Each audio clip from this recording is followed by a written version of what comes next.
चलिए इस वीडियो में सीखेंगे प्रश्नावली 4.2 के क्वेश्चन। तो पहला सवाल है, निम्नलिखित विकल्पों में कौन सा विकल्प सत्य है और क्यों। तो यहाँ पर हमें एक समीकरण दिया गया है y बराबर 3x प्लस 5। ठीक है, तो इसमें पहला हमें बताना है एक अद्वितीय हल है कि केवल दो हल हैं कि अपरिमित रूप से अनेक हल हैं। ठीक है, तो यहाँ पर हमें जो समीकरण दिया गया है तो यहाँ पर लिखेंगे हल y बराबर 3x प्लस 5, ये हमें समीकरण दिया गया है। यदि हम x बराबर 0 पर y का मान निकालें तो y बराबर हमारा आ जाएगा 3 है तो 3 गुणे x के स्थान पर 0 रखेंगे प्लस 5, इसको हल करेंगे तो 3 शून्य शून्य प्लस 5 बराबर 5। ठीक है, अगर x बराबर 1 रखा जाए तो x बराबर 1 पर y बराबर हमारा कितना होगा, यहाँ पर 3 है तो 3 गुणे x के स्थान पर 1 प्लस 5 बराबर, ये हो जाएगा 3 इकन्नम 3 प्लस 5 बराबर 8। ठीक है, अगर x बराबर 2 रखा जाए तो y का मान क्या होगा, तो x बराबर 2 पर y बराबर हमारा 3 गुणे यहाँ पर x के स्थान पर 2 रखेंगे प्लस 5 है तो 5 बराबर, ये हो जाएगा हमारा 3 दूनी 6 प्लस 5 6 5 11। ठीक है, इस तरीके से हम देख रहे हैं x का मान जैसे जैसे बदल रहे हैं वैसे वैसे y का मान भी बदल रहा है, यानी कि इस समीकरण के हमें अनेक हल प्राप्त हो रहे हैं। 0,5 आ रहा है, 1,8 आ रहा है, 2,11 आ रहा है, यानी कि x और y के मान अलग अलग रखने पर हमें समीकरण के अलग अलग हल प्राप्त हो रहे हैं। तो इसमें हमारा तीसरा उत्तर सही हो जाएगा, अपरिमित रूप से अनेक हल हैं, तो ये ऑप्शन हमारा सही हो जाएगा। एक अद्वितीय हल का मतलब होता है, अद्वितीय मतलब केवल एक हल। ठीक है, और केवल दो हल, इसका मतलब समझ में ही आ रहा है, केवल दो हल। और अपरिमित रूप से अनेक हल हैं, तो यहाँ पर जैसे जैसे हमने x का मान बदला वैसे y का मान भी बदल रहा है, अर्थात इस समीकरण का अनेक हल हैं, तो ये वाला हमारा सही हो जाएगा। चलिए दूसरा सवाल देखेंगे, निम्नलिखित समीकरणों में से प्रत्येक समीकरण के 4 हल ज्ञात कीजिए। तो यहाँ पर हमें पहला समीकरण दिया गया है 2x प्लस वाई बराबर 7। इस समीकरण के हमें 4 हल ज्ञात करने हैं, तो इसके लिए हम क्या करेंगे, तो यहाँ पर लिखेंगे, यहाँ पर इस समीकरण को हम थोड़ा सा हल करेंगे। तो यहाँ पर लिखेंगे हल, यहाँ पर समीकरण है 2x प्लस वाई बराबर 7। ठीक है, हम y को रोक लेंगे, 2x को हम दाएं तरफ भेज देंगे, तो ये हो जाएगा हमारा y बराबर 7, 2x दाएं तरफ आएगा तो माइनस 2x हो जाएगा। ठीक है, इस तरह हो गया। अब हम x का मान एक बार 0 रखेंगे, एक बार 1 रखेंगे, एक बार 2 रखेंगे, उसके बाद 3 रखेंगे, वैसे वैसे हमारा y का मान आता जाएगा। तो यहाँ पर लिखेंगे x बराबर 0 पर, तो x बराबर 0 पर y बराबर हमारा क्या हो जाएगा, 7 है तो 7 माइनस 2 है तो 2, x के स्थान पर हमें 0 रखना है, तो ये हो जाएगा हमारा 7 माइनस 2 शून्य शून्य, ये हो जाएगा हमारा 7। x बराबर 0 पर y बराबर हमारा 7 आ गया। ठीक है, एक हल ज्ञात हो गया। अब x बराबर 1 पर, x बराबर 1 पर y बराबर हमारा हो जाएगा 7 है तो 7 माइनस है तो माइनस 2 गुणे x के स्थान पर 1 रखना है, तो ये हो जाएगा हमारा 7 माइनस 2 इकन्नम 2, तो 7 में से 2 जाएगा तो 5 बचेगा। ठीक है, ये दूसरा हल ज्ञात हो गया। अब इसी प्रकार x बराबर 2 पर, x बराबर 2 पर y बराबर 7 है तो 7 माइनस 2 गुणे x के स्थान पर 2 रखना है, ये बराबर हो जाएगा हमारा 7 माइनस 2 दूनी 4, तो 7 में से 4 जाएगा तो हमारा 3 बचेगा। इस तरीके से अब हम x बराबर 3 पर y बराबर, तो यहाँ पर 7 है तो 7 माइनस 2 गुणे x के स्थान पर 3 रखेंगे, ये बराबर हो जाएगा 7 माइनस 2 3 6, तो 7 में से 6 घटेगा तो 1 बचेगा। ठीक है, तो इस तरह से हमें समीकरण के 4 हल प्राप्त हो गए। तो आपको फाइनल उत्तर लिखना है, फाइनल उत्तर लिखना है समीकरण 2x प्लस वाई बराबर 7 के चार हल। देखिए x बराबर 0 पर y बराबर 7 आया है तो 0,7 लिखेंगे। उसके बाद x बराबर 1 पर y बराबर 5 आया है तो लिखेंगे 1,5। x बराबर 2 पर y बराबर 3 आया है तो लिखेंगे 2,3 तथा x बराबर 3 पर y बराबर 1 मिला है तो 3,1 है। ठीक है, इस तरीके से ये हमारा फाइनल उत्तर हो गया। तो इस तरीके से हम समीकरण के हल ज्ञात करते हैं। सबसे पहले हम y को रोक लेते हैं और x को पक्षांतर करके हम y बराबर जो कुछ भी आता है उसको लिख लेते हैं। फिर x का मान बदलते रहते हैं और y का मान भी आता रहता है। तो इस तरीके से हमने 4 हल ज्ञात कर लिए। दूसरा सवाल भी हमारा सेम पहले जैसे है। यहाँ पर y का मान हम x को पक्षांतर करके y बराबर लिख लेते हैं। तो यहाँ पर लिखेंगे हल। यहाँ पर दिया गया है पाई x प्लस वाई बराबर 9। y को रोक लेंगे बराबर 9। अब यहाँ पर पाई x दाएं तरफ आएगा तो प्लस में है तो माइनस में हो जाएगा, माइनस पाई x। ठीक है, ये हमें y बराबर इतना मिल गया। अब हमें लिखना है x बराबर 0 पर y बराबर, यहाँ पर 9 है तो 9, माइनस है तो माइनस पाई x के स्थान पर 0 रखना है तो गुणे 0। तो पाई का 0 में गुणा होगा तो यहाँ पर 9 माइनस 0 हो जाएगा बराबर 9 आ गया। y का मान 9 आ गया x बराबर 0 रखने पर। इसी प्रकार x बराबर 1 पर y बराबर, यहाँ पर 9 है तो 9, माइनस पाई है तो पाई, गुणे x के स्थान पर 1 रखना है तो ये आ जाएगा हमारा 9 माइनस पाई। ठीक है, x बराबर 1 पर हमारा y बराबर 9 माइनस पाई आ गया। अब इसी प्रकार x बराबर 2 पर, x बराबर 2 पर y बराबर, यहाँ पर 9 है तो 9, माइनस पाई है तो पाई, x के स्थान पर हमें 2 रख देना है तो ये हो जाएगा हमारा 9 माइनस 2 पाई। ठीक है, x बराबर 2 पर हमें y बराबर 9 माइनस 2 पाई मिला। इसी प्रकार x बराबर 3 पर, y बराबर 9 है तो 9, माइनस पाई है तो पाई, x के स्थान पर 3 रखेंगे तो ये हो जाएगा हमारा 9 माइनस 3 पाई। y का मान इतना आ गया। तो इस तरीके से हमारा समीकरण के 4 हल आ गए। तो आपको फाइनल उत्तर में लिखना है समीकरण पाई x प्लस वाई बराबर 9 के 4 हल हमारा क्या आया है, x बराबर 0 पर 9 आया है तो 0,9 ये पहला हल हो गया। x बराबर 1 पर 9 माइनस पाई आया है तो ये हो गया हमारा दूसरा हल। 1 पर 9 माइनस पाई आया है। ठीक है, इसी प्रकार x बराबर 2 पर 9 माइनस 2 पाई आया है तो यहाँ पर 2,9 माइनस 2 पाई, इस तरीके से। तथा चौथा हल है हमारा, यहाँ पर देख लीजिए, चौथा हल है x बराबर 3 पर 9 माइनस 3 पाई आया है तो यहाँ पर तथा 3,9 माइनस 3 पाई, इस तरीके से ये हमारा उत्तर हो गया। चलिए चौथा सवाल देखेंगे। यहाँ पर x बराबर 4y है। ठीक है, तो यहाँ पर समीकरण इस तरीके से दिया गया है। y का मान 0 रखेंगे, 1 रखेंगे, 2 रखेंगे, 3 रखेंगे, उसी प्रकार x का मान भी हमें प्राप्त होता रहेगा। तो यहाँ पर लिखेंगे हल।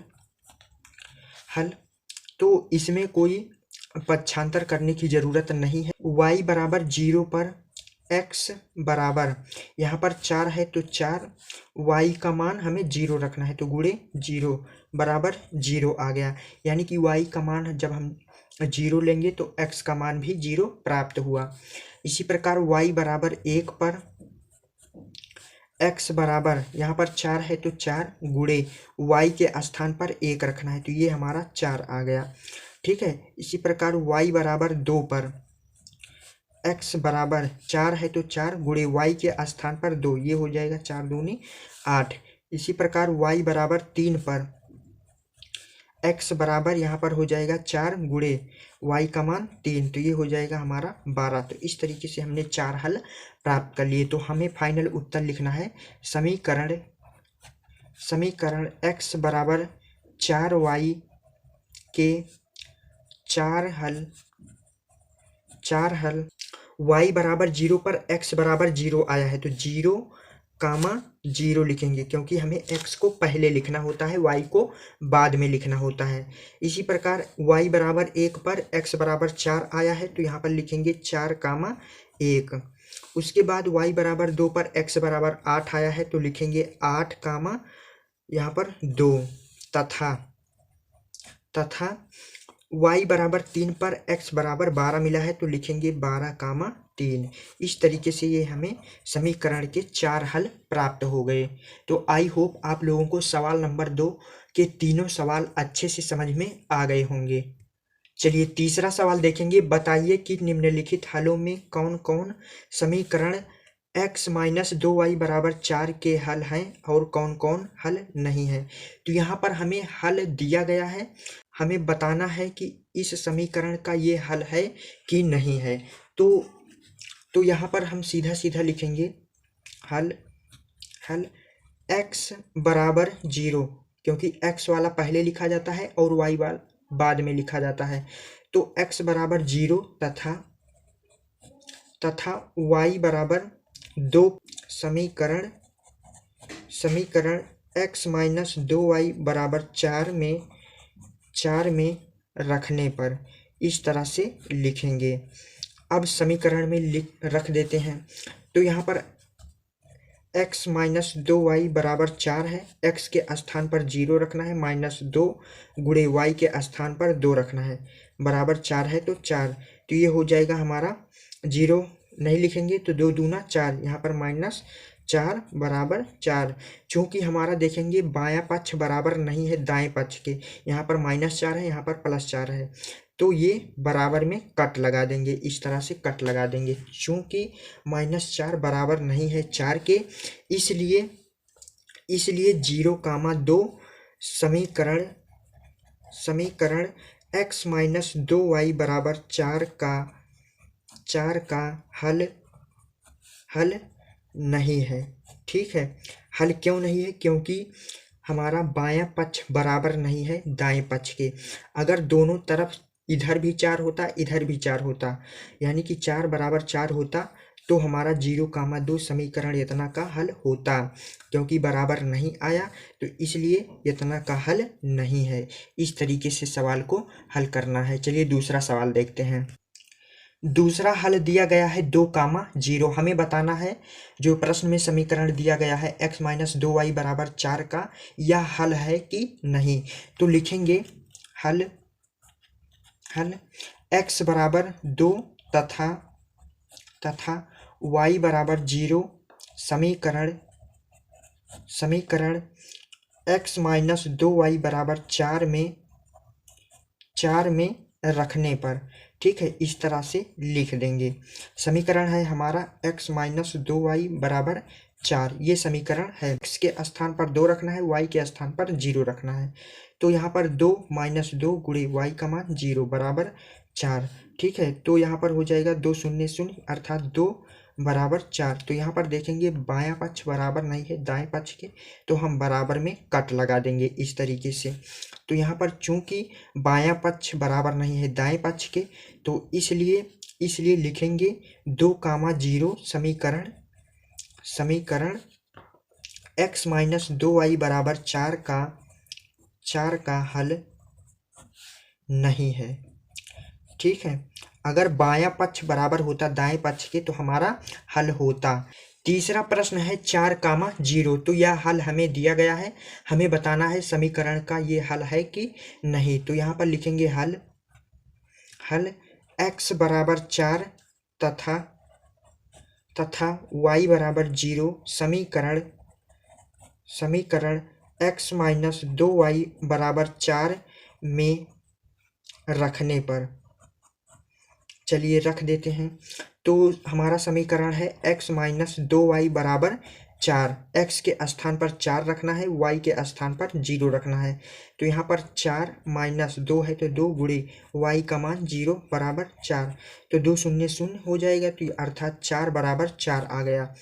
चूंकि यहाँ पर देखेंगे बायां पक्ष बराबर है दाएं पक्ष के, इसलिए समीकरण, इसलिए यहाँ पर लिखेंगे 4,0, 4,0, इसलिए 4,0 समीकरण x माइनस 2y बराबर 4 का हल है। इस तरीके से ये हमारा जो है ज्ञात हो गया। ठीक है, इस तरीके से सवाल को हल करना है।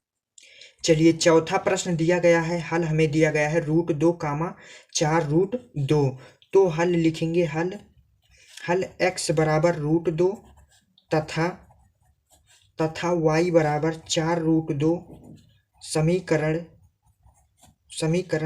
x माइनस 2y बराबर 4 में रखने पर, तो हमारा समीकरण है x माइनस 2y बराबर 4, x के स्थान पर √2 रखना है, y के स्थान पर 4√2 रखना है। तो x का मान कितना है √2 माइनस 2 गुणे y का मान है 4√2 बराबर 4 है तो 4। ठीक है, देखेंगे दोनों पद में √2 है, यहाँ भी √2 है, यहाँ भी √2 है, तो √2 कॉमन ले लेंगे, तो √2 हमारा बाहर हो जाएगा। तो यहाँ पर √2 यहाँ पर बाहर हो गया, तो इसके स्थान पर 1 लिख सकते हैं, माइनस है तो माइनस, तो 2 का गुणा 4 में हो जाएगा, तो 2 चौके 8। ठीक है, √2 बाहर हो गया बराबर 4। अब यहाँ पर √2 है तो √2 यहाँ पर 8 है, तो 8 में से 1 को घटा देंगे, तो यहाँ पर गुणे में हमें -7 प्राप्त होगा, क्योंकि 8 हमारा बड़ा है 1 छोटा है, इसलिए 8 के आगे वाला जो चिन्ह होता है हम उसे लिखते हैं, तो ये बराबर 4। ठीक है, तो ये हमारा कुल मिलाकर हो जाएगा -7√2 बराबर 4। देखेंगे यहाँ पर बायां पक्ष बराबर नहीं है दाएं पक्ष के, तो बराबर के आगे हम बराबर पे कट लगा देते हैं। चूंकि हमारा बायां पक्ष बराबर नहीं है दाएं पक्ष के, इसलिए √2, 4√2 समीकरण x माइनस 2y बराबर 4 का हल नहीं है। इस तरह से हमें स्पष्टीकरण लिख देना है, ये आपका उत्तर हो जाता है। चलिए इसी प्रकार पांचवा प्रश्न है, हल दिया गया है 1,1, हमें बताना है समीकरण का ये हल है कि नहीं। तो यहाँ पर लिखेंगे हल x बराबर 1 तथा y बराबर 1 समीकरण x माइनस 2y बराबर 4 में रखने पर, तो हमारा समीकरण है x माइनस 2y बराबर 4, तो x का मान 1 रखेंगे, -2 गुणे y का मान भी 1 रखेंगे, तो बराबर 4। तो 1 माइनस 2 = 2 बराबर 4, तो 2 में से 1 जाएगा तो 1 बचेगा, 2 बड़ा है तो माइनस वाला हम लिख लेंगे, तो यहाँ पर बराबर 4। देखेंगे बायां पक्ष बराबर नहीं है दाएं पक्ष के, तो बराबर पे हम कट मार देते हैं इस तरीके से। तो लिखेंगे चूंकि बायां पक्ष बराबर नहीं है दायां पक्ष, इसलिए 1,1 समीकरण x माइनस 2y बराबर 4 का हल नहीं है। ठीक है, ये हमारा उत्तर हो जाता है। तो आई होप आप लोगों को सवाल नंबर 3 के पांचों प्रश्न अच्छे से समझ में आ गए होंगे। तो इस तरीके से सवाल दिया जाता है, तो आपको सेम इसी तरीके से सवाल को हल करना है। चलिए 4 नंबर प्रश्न देखेंगे, k का मान ज्ञात कीजिए यदि x बराबर 2 तथा y बराबर 1 समीकरण 2x + 3y बराबर k का हल हो। तो यहाँ पर सवाल कह रहा है x बराबर 2 और y बराबर 1 इस समीकरण का हल है, तो हमें k का मान ज्ञात करना है। तो यहाँ पर हमें सवाल में जो जो दिया गया है उसे पहले हम लिख लेते हैं। तो लिखेंगे दिया है का मतलब सवाल में जो जो दिया है, तो दिया है x बराबर 2 तथा y बराबर 1, और हमें समीकरण दिया गया है 2x + 3y बराबर k, और हमें k का मान ज्ञात करना है। ठीक है, ये प्रश्न में हमें इतनी चीज़ें दी गई हैं। तो यहाँ पर लिखेंगे हल x बराबर 2 तथा y बराबर 1 समीकरण 2x प्लस 3y बराबर k में रखने पर, ठीक है, इस तरह से हम लिखेंगे। तो हमारा समीकरण है 2x प्लस 3y बराबर k। तो x का मान 2 रखना है, y का मान 1 रखना है। तो 2 गुणे x का मान 2 प्लस 3 गुणे y का मान 1 बराबर k। तो 2 दूना 4 प्लस 3 इकन्नम 3 बराबर k। 4 3 7 बराबर k। तो हमें k का मान कितना मिला? 7 मिला। तो इस तरीके से ये हमारा उत्तर हो जाता है। तो इस तरीके से प्रश्नावली 4.2 के 4 प्रश्न थे। तो चारों प्रश्न आपको अच्छे से समझ में आ गए होंगे। वीडियो अच्छी लगी हो तो वीडियो को लाइक करिएगा और चैनल को सब्सक्राइब करिएगा। मिलते हैं अगली प्रश्नावली में, तब तक के लिए सभी दोस्तों को जय हिंद।